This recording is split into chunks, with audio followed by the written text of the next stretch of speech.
En Sierra Leone, le parti présidentiel a remporté samedi 1er juillet 2023 la majorité aux élections législatives selon des résultats annoncés par la commission électorale mais contestés par le principal parti d'opposition qui, jugeant les résultats truqués, a annoncé qu'il renonçait à siéger à l'Assemblée nationale.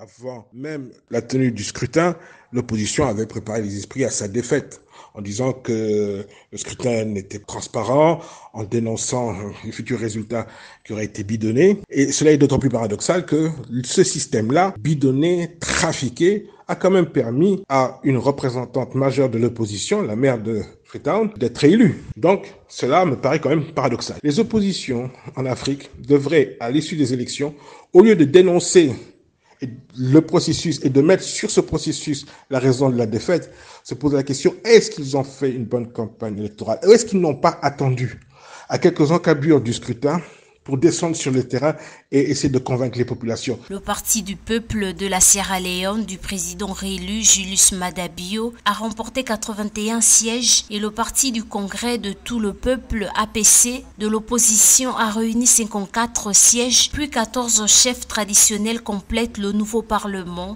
selon les chiffres annoncés par le chef de la commission électorale, Mohamed Koné.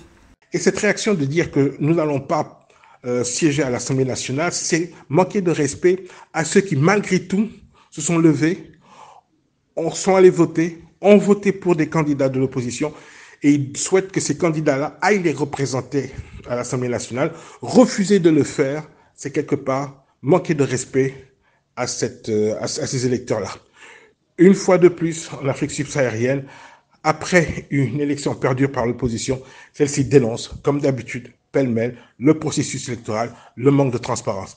Il faudrait que l'opposition se remette en question et remette en question sa stratégie politique. Le parti d'opposition dirigé par Samora Kamara, candidat arrivé deuxième de la présidentielle, a annoncé qu'il renonçait à siéger à l'Assemblée nationale. Bien que les élections se soient déroulées dans un calme relatif, un organisme gouvernemental chargé de la sécurité sur le territoire a estimé que les résultats alternatifs prononcés manquaient de transparence et pourraient provoquer une tension injustifiée.